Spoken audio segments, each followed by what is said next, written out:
தரணி வாழ் தமிழர்களின் இதய ஒலி தமிழன் 24.com. 2026-27 தமிழக பட்ஜெட் 2031க்குள் $1.5 டிரில்லியன் பொருளாதாரத்தை எட்ட டிவிகே அரசு இலக்கு. துபாயில் அடுத்தடுத்த வெடிப்புகள், அதிர்ந்த ஜபல் அலி துறைமுகம் அருகே. கீவ் நகரை அதிர வைத்த ரஷ்யாவின் ஏவுகணை தாக்குதல். ஈரான் ஓமான் ஒப்பந்தம், அமெரிக்காவிற்கு விடுத்துள்ள எச்சரிக்கை. சுவிஸ் ஆஃப்ரிங்கன் நகரத்தில் குறைந்த விலையில் சிறந்த தரத்தில் உங்கள் வீட்டு தேவைகளுக்கான யாவும் ஒரே இடத்தில். Little Asia. இங்கே தாயகத்தில் இருந்து தரமான மரக்கறி, ஃப்ரெஷ்ஷான இறைச்சி, சுவையான மீன் வகைகள் மற்றும் ஆசியா, ஆப்பிரிக்கா, தாய்லாந்தில் இருந்து இறக்குமதி செய்யப்பட்ட பலசரக்கு பொருட்கள் அனைத்தும் ஒரே கூரையின் கீழ். உங்கள் ஷாப்பிங்கை இனிமையாக்க 200க்கும் மேற்பட்ட கார் பார்க்கிங் வசதி. மேலும் ஹைவேயில் இருந்து வரும் 700 மீட்டர் தூரத்தில் மிக பிரம்மாண்டமான லிட்டில் ஏசியா எக்ஸோட்டிக் ஃபுட்.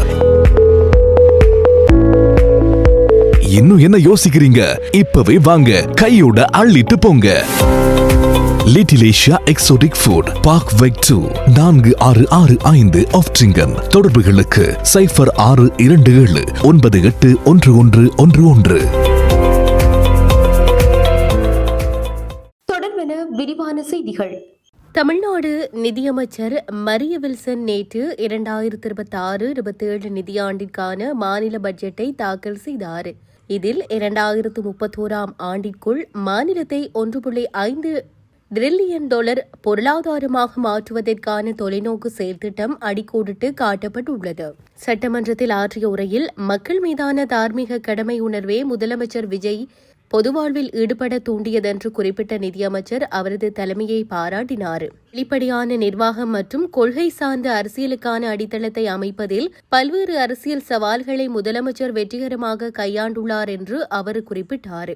உண்மையான சமூக சமத்துவத்தை அடைவதற்கான முயற்சியில் இந்த நிர்வாகம் தனது ஆரம்பகால வாக்குறுதிகளை நிறைவேற்றியது மட்டுமல்லாமல் எதிர்பார்ப்புகளையும் மிஞ்சும் வகையில் செயல்பட்டுள்ளதென்று அமைச்சர் தெரிவித்தார்.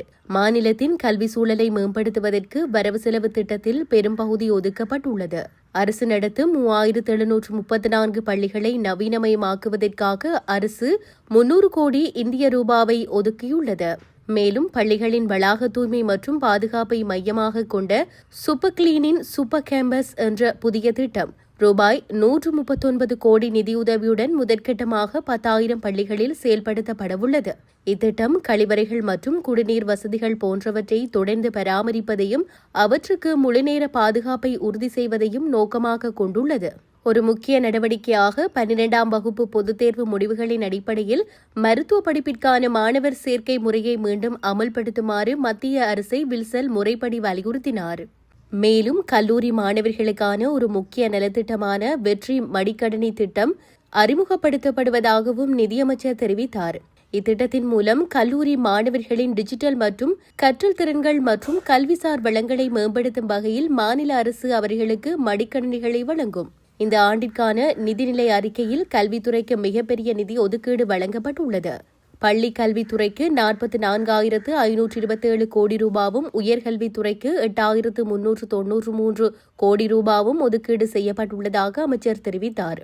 கிராமப்புற மற்றும் பின்தங்கிய நிலையிலுள்ள மாணவர்களுக்கு பயனளிக்கும் வகையில் ஒரு முக்கிய நடவடிக்கையாக பெருந்தலைவர் காமராஜர் மாதிரி பள்ளிகள் திட்டத்தின் கீழ் நவீன உறைவிட பள்ளிகளை அமைக்க அரசு அறிவித்துள்ளது.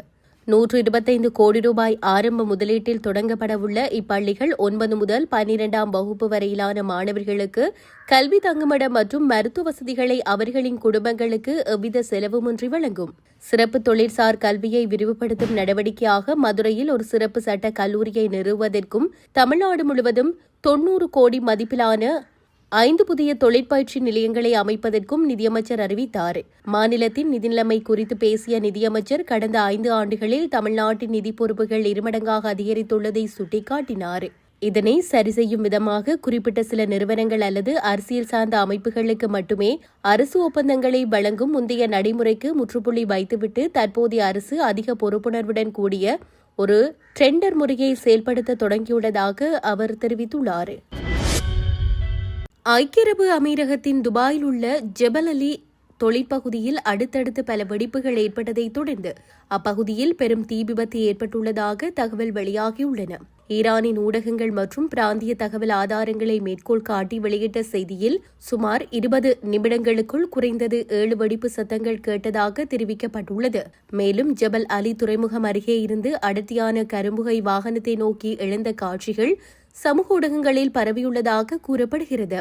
இந்த சம்பவத்திற்கு இதுவரை எந்த அமைப்போ அல்லது தனிநபரோ பொறுப்பேற்கவில்லை.